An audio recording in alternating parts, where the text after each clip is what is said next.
All right, let's get one thing straight. Being nice doesn't mean being a pushover. We've all been there, helping out, saying yes to everything, smiling through the frustration, only to feel totally drained by the end of the day. Sound familiar? Well, today we're flipping the script. I'm about to show you ways to be the nicest person in the room without being anyone's doormat.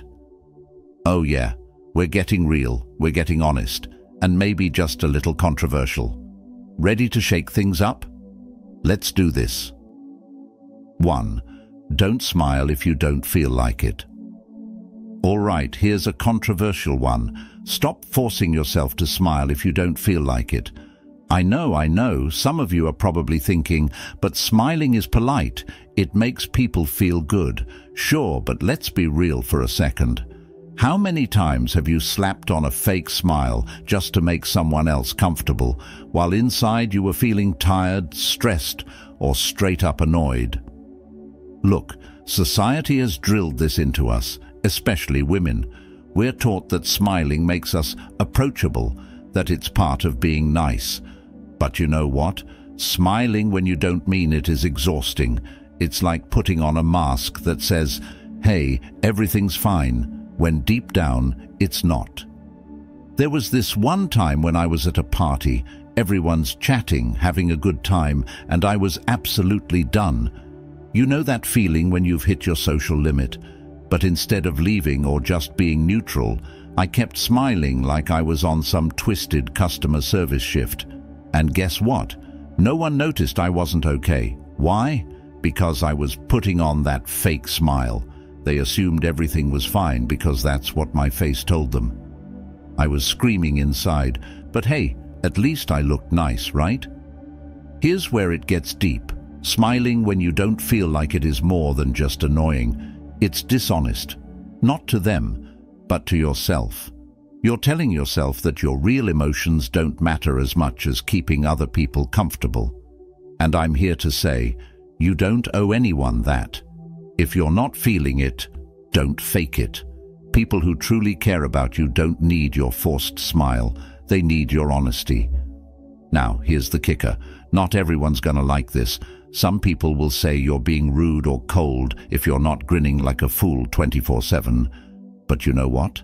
That's their issue, not yours. We're allowed to have a range of emotions. We're human, not cartoon characters. And hey, I'm not saying walk around with a permanent scowl. If you're genuinely feeling happy, smile away.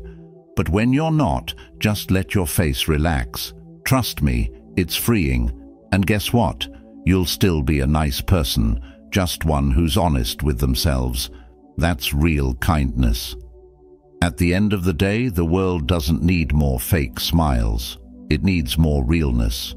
Real joy when you feel it, and real space for whatever else you're going through. Smiling when you don't feel like it isn't a sign of kindness. It's a sign of suppression. And the first person you owe kindness to is yourself. 2. Respect yourself as much as you respect others. All right, let's dive into one that might ruffle some feathers. Respect yourself as much as you respect others. Sounds simple, right? But hold up. When was the last time you really did that? Think about it. We're out here bending over backward to make sure everyone else is happy, comfortable, and feeling good. But when it comes to ourselves, nah, we'll take the scraps, right? Let me tell you something that might be a little controversial. Putting yourself first is not selfish. Yep, I said it. And before anyone jumps in with, "But we're supposed to be selfless," look, selflessness is great and all, but not when it turns into self-neglect. I used to think being nice meant putting everyone else before me. You know, being the one who'd say, "No problem," while silently stressing out. But newsflash, that's not kindness. That's being a people-pleasing pushover. Here's a personal story. A few years ago, I had this friend who would constantly ask me for favors, rides, help moving, advice at 2 a.m. And I'd always say yes because, hey, that's what a good friend does, right? But the thing is, every time I said yes to them, I was saying no to me.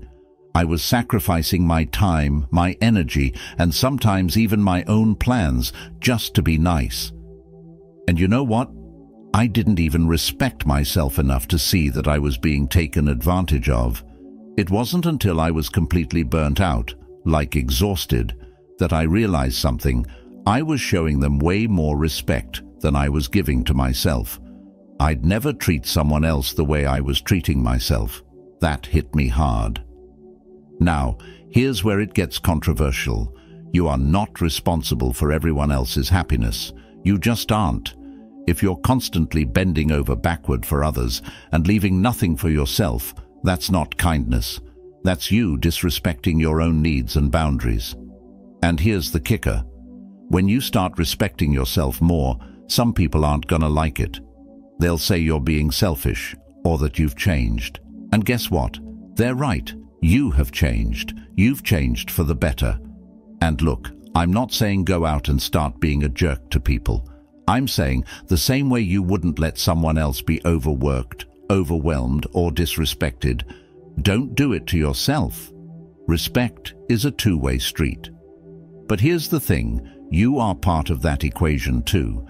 It's not just about respecting others, it's about demanding that same level of respect from yourself.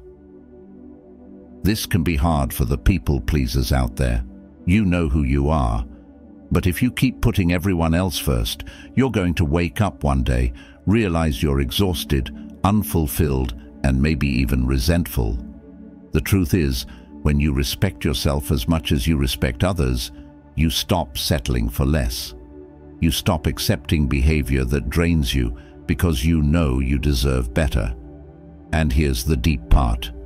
When you start respecting yourself, you teach others how to respect you too. People learn how to treat you based on what you tolerate. If you're constantly overgiving, overcommitting, and over-apologizing, guess what? That's what people will come to expect from you. But when you set boundaries and make your own well-being a priority, you attract people who respect those boundaries. The right people stay, and the ones who were only there to take advantage, they fall away, and that's a good thing. Real respect is reciprocal. It's not about being nice at the expense of yourself. It's about balancing your kindness with self-respect, and that's something worth standing up for. At the end of the day, you are just as deserving of love, care, and respect as anyone else. You can't pour from an empty cup, so stop trying. The more you respect yourself, the more you empower others to do the same. And here's the truth. If you respect yourself, your kindness becomes more genuine because it's coming from a place of abundance, not depletion. 3. Be generous, but not at the cost of your sanity.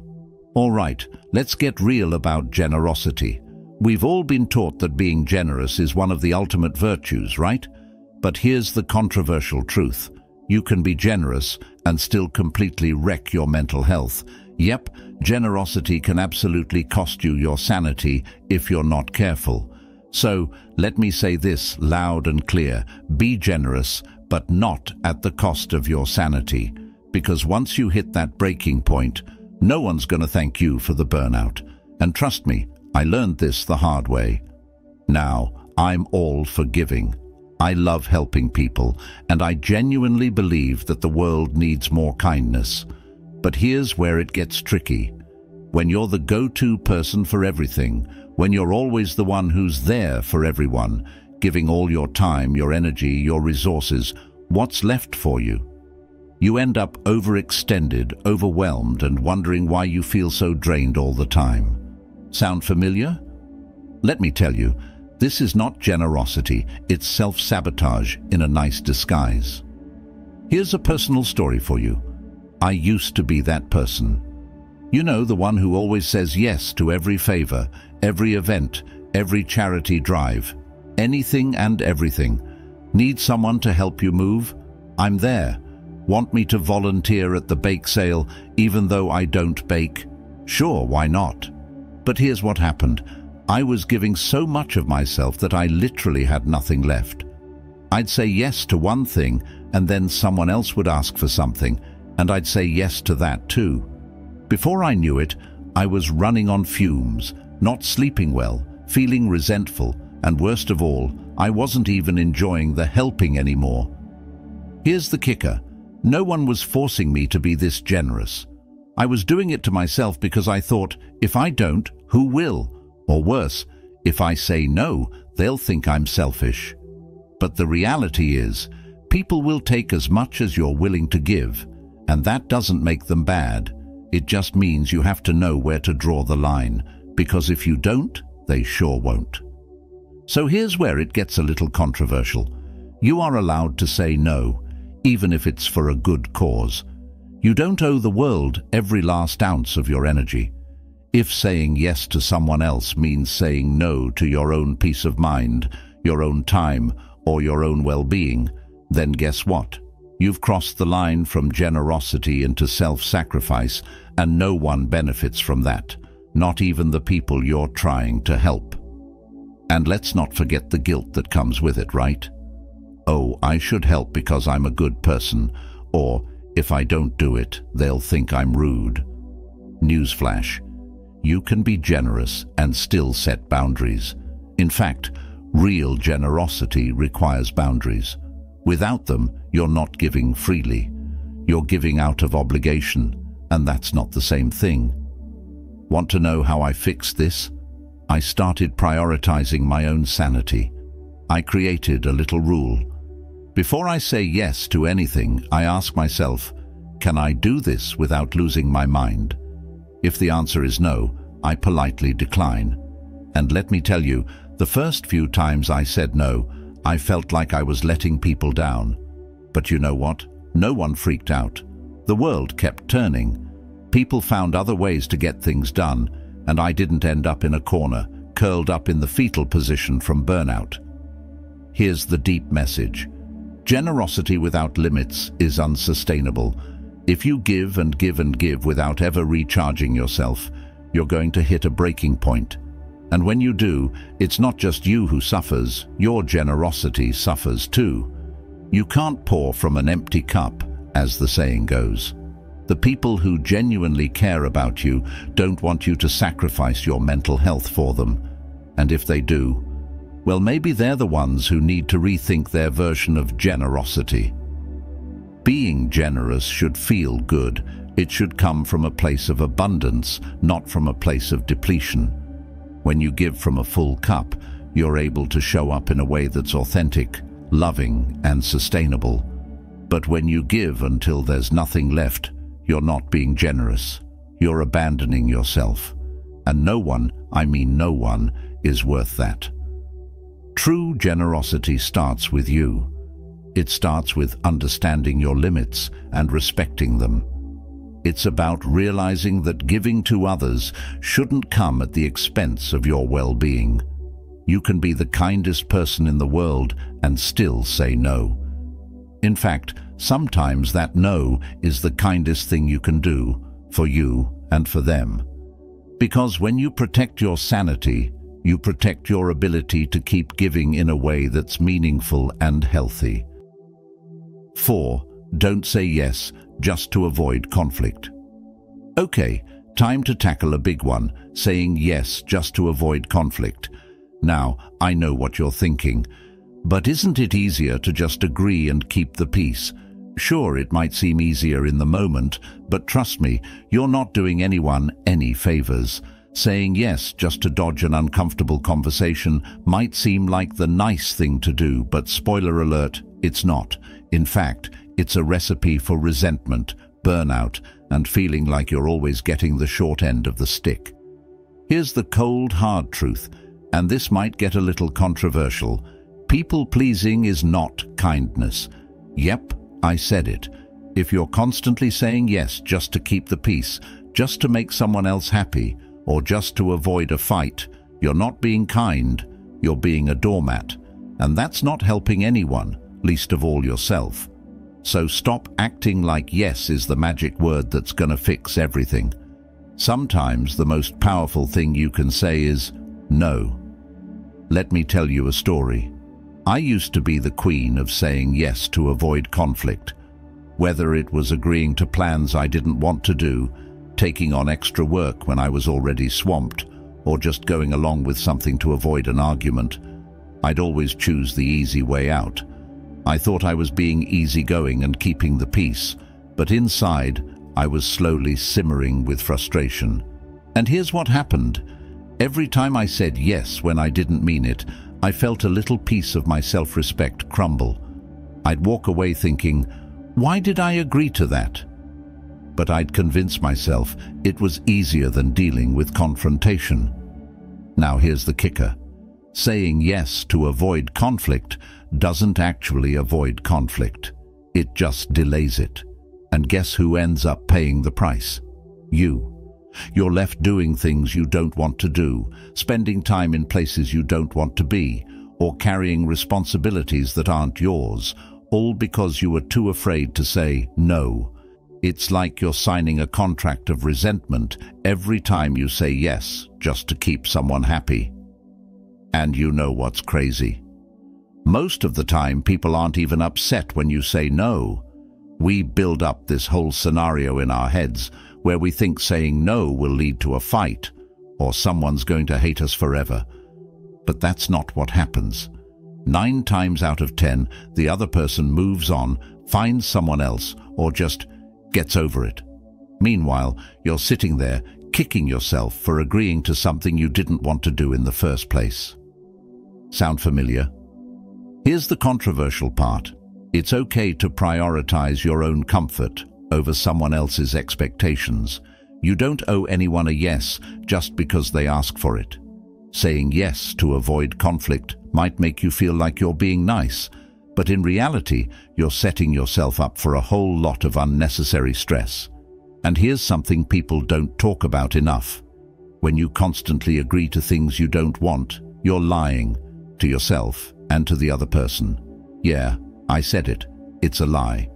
You're pretending to be okay with something you're not, and that's not just unkind to you, it's unfair to them. Want to know how I broke this habit? I started practicing what I call kind rejection. Sounds fancy, right? It's really simple. Instead of saying yes when I didn't want to, I learned how to say no without being rude. For example, I'd love to help, but I'm swamped right now. Or, that sounds fun, but I need to recharge this weekend. You'd be amazed how much relief I felt once I started doing this. And guess what? No one freaked out, no bridges were burned, and I finally felt like I was being honest with myself. Here's the deep message. Avoiding conflict by saying yes is a short-term fix for a long-term problem. Every time you avoid conflict, you're also avoiding growth. You're teaching yourself that your comfort, your needs, and your boundaries don't matter as much as keeping the peace. But conflict, when handled with respect, can actually strengthen relationships.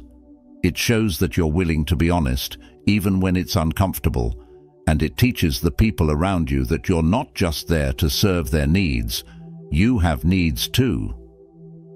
Now, this doesn't mean you have to be confrontational or rude. It means you have to be real. The next time someone asks you to do something and you feel that pit in your stomach, take a second. Ask yourself, am I saying yes because I want to, or because I'm afraid of what will happen if I say no? If the answer is the latter, then it's time to break the cycle. And remember, no one ever died from politely saying no. Saying yes just to avoid conflict is like putting a band-aid on a leak. It might hold for a while, but eventually the pressure builds and you're left dealing with an even bigger mess. Real kindness, kindness to yourself and others, requires honesty. Sometimes the nicest thing you can do is say no, set a boundary, and avoid the resentment that comes from agreeing to something that doesn't serve you. Because the truth is, when you respect your own boundaries, you teach others to respect them too. 5. Speak your truth, even if it makes others uncomfortable. All right, buckle up because this one's going to hit hard. Speak your truth, even if it makes others uncomfortable. Yep, you heard me right. We've been taught to sugarcoat, to play nice, to keep things smooth, but sometimes the truth just isn't pretty. And guess what? That's okay. You're not here to make everyone else feel cozy at the expense of your own integrity. So today, I'm giving you permission, no, encouragement, to speak your truth, even if it shakes the room. Now, this is where it gets controversial. A lot of people believe that in order to be nice, you should avoid saying things that might upset others. But here's the thing. Sometimes the truth needs to upset people. If you're constantly holding back what's real for you just to avoid a little discomfort, you're not being nice. You're being fake. And I don't know about you, but I'd rather have real conflict than fake harmony any day. I remember a time when I kept my mouth shut just to keep things easy. I had this group of friends, and there was this one person in the group who would always cross the line. Like, they'd make rude jokes, say hurtful things, and everyone would just laugh it off.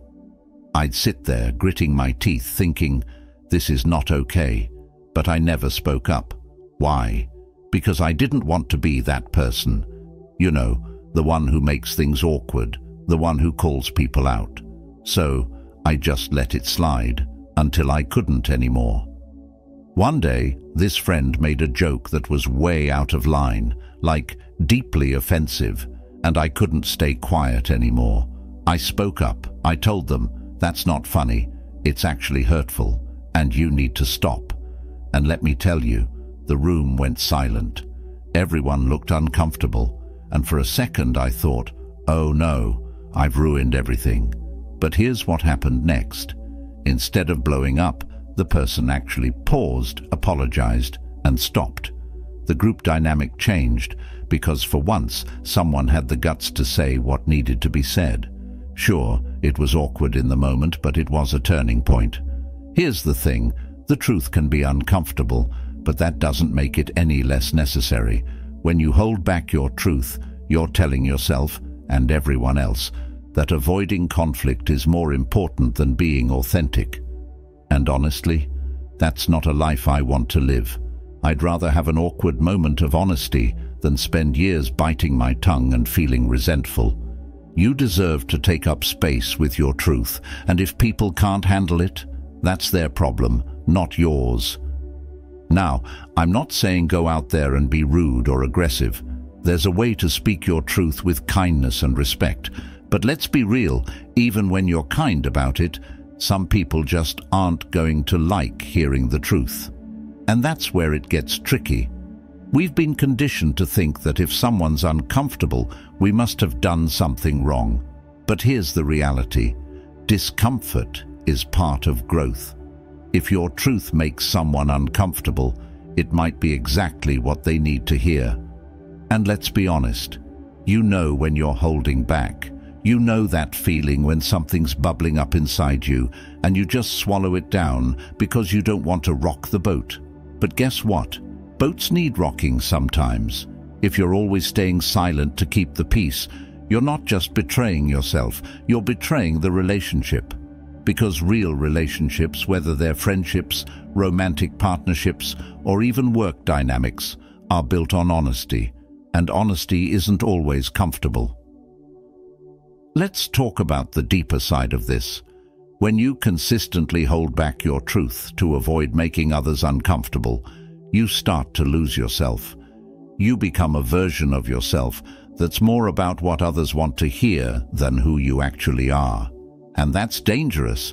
You end up feeling invisible, resentful, and disconnected from yourself and from others. The real you deserves to be seen and heard, even if it makes waves. Speaking your truth doesn't mean being confrontational for the sake of it. It means honoring your feelings, your boundaries, and your beliefs, and communicating them clearly. And yeah, it might shake things up. Some people might get uncomfortable. Some relationships might change. But you know what? That's okay. The people who truly value you will stick around. They'll respect you for being real. And the ones who can't handle it, well, Maybe they were only sticking around because you were giving them the version of you they wanted, not the version of you that's real. And here's the funny part. Once you start speaking your truth, you'll realize that the discomfort doesn't last forever. In fact, it's often way shorter than the anxiety you feel from keeping quiet.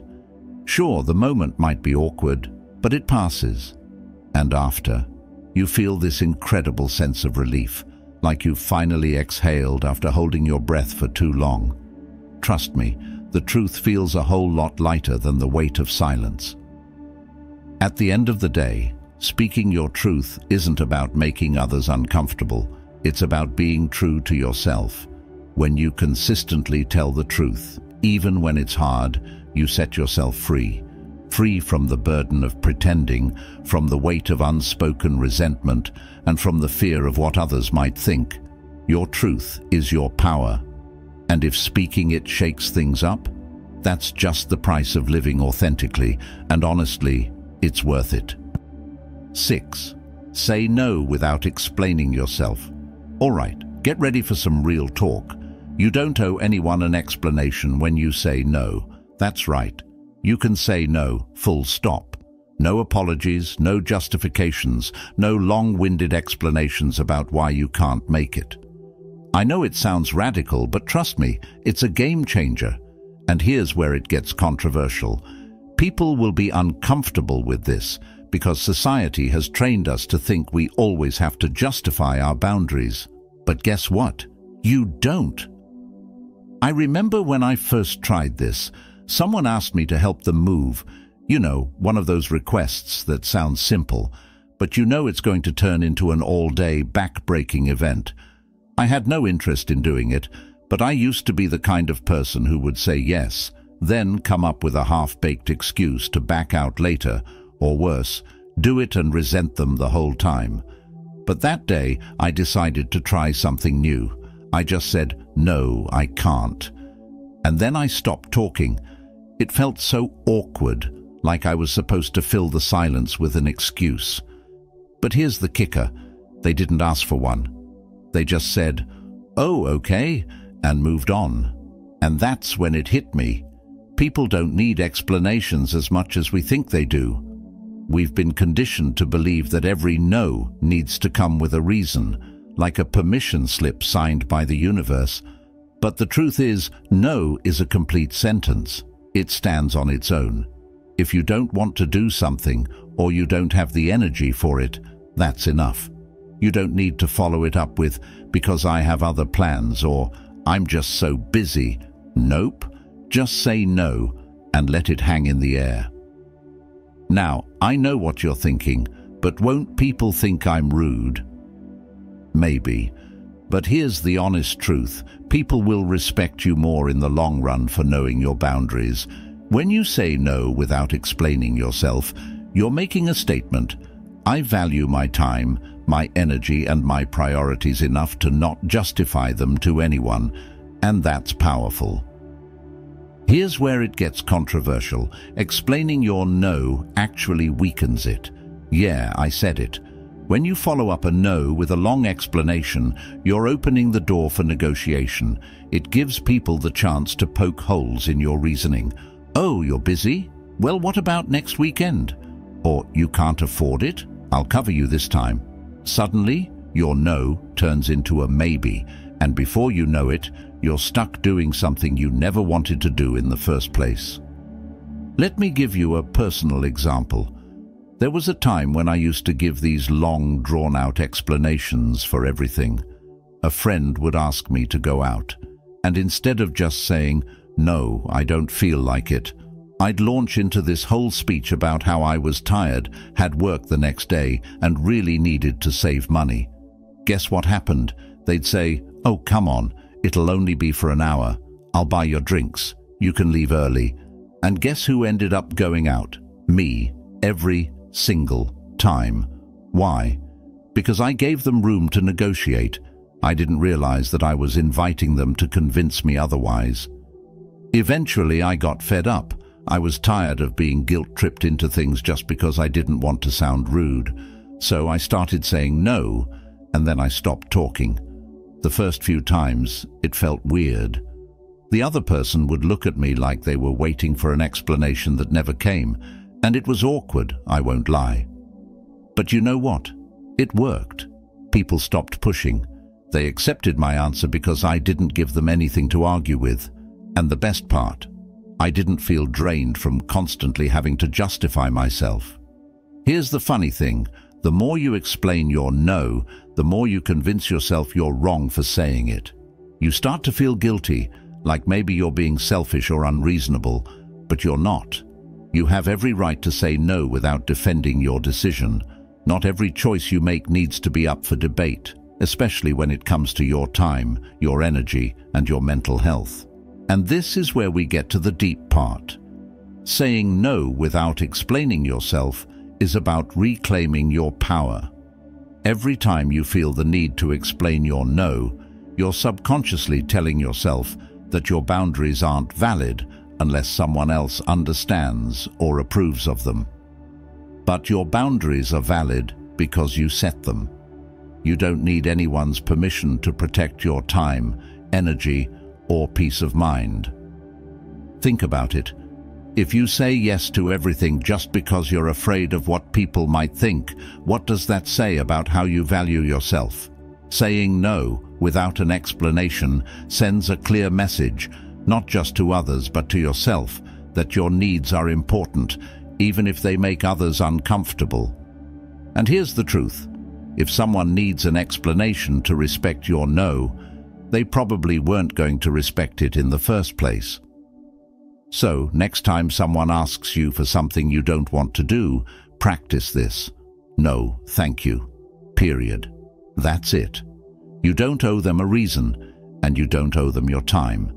You owe it to yourself to prioritize what's best for you, and sometimes that means saying no without a single word of explanation. And let me tell you, the freedom that comes from doing this, it's worth every awkward pause. At the end of the day, your no is as valuable as your yes. When you stop feeling the need to explain your decisions, you step into a place of self-respect and empowerment. Saying no isn't selfish, it's self-preservation. And remember, you don't need to explain or justify your boundaries to anyone. The only person who needs to understand them is you. So, own your no, stand by it, and watch how much lighter life feels when you're not constantly defending your choices. All right, folks, that's a wrap. We've covered some seriously game-changing ideas today. Saying no without feeling guilty, speaking your truth even if it makes others uncomfortable, and letting go of the need to explain yourself. These aren't just strategies, they're superpowers. And trust me, once you start putting them into practice, you're going to feel a whole lot more empowered, less stressed, and way more in control of your own life. I know some of this might feel a little controversial, maybe even a bit uncomfortable, but remember, growth doesn't happen inside your comfort zone. It happens when you start setting boundaries, speaking your truth, and realizing you don't have to bend over backward just to make everyone else happy. Your time, your energy, your peace of mind, they matter. And hey, if this video made you squirm a little, maybe that's a sign it's time to start shaking things up in your own life. So here's your homework. Try saying no without explaining yourself at least once this week. Trust me, it'll feel awkward at first, but once you get the hang of it, you'll wonder why you didn't start sooner. Now, if you enjoyed today's video, hit that like button, share it with someone who needs to hear this, and don't forget to subscribe. We're all about living life with boundaries, honesty, and a whole lot of self-respect around here. And remember, you're not being mean when you take care of yourself. You're just being real. Until next time, keep speaking your truth, hold your ground, and don't let anyone make you feel guilty for protecting your peace. You've got this. Thanks for watching, and I'll see you in the next one.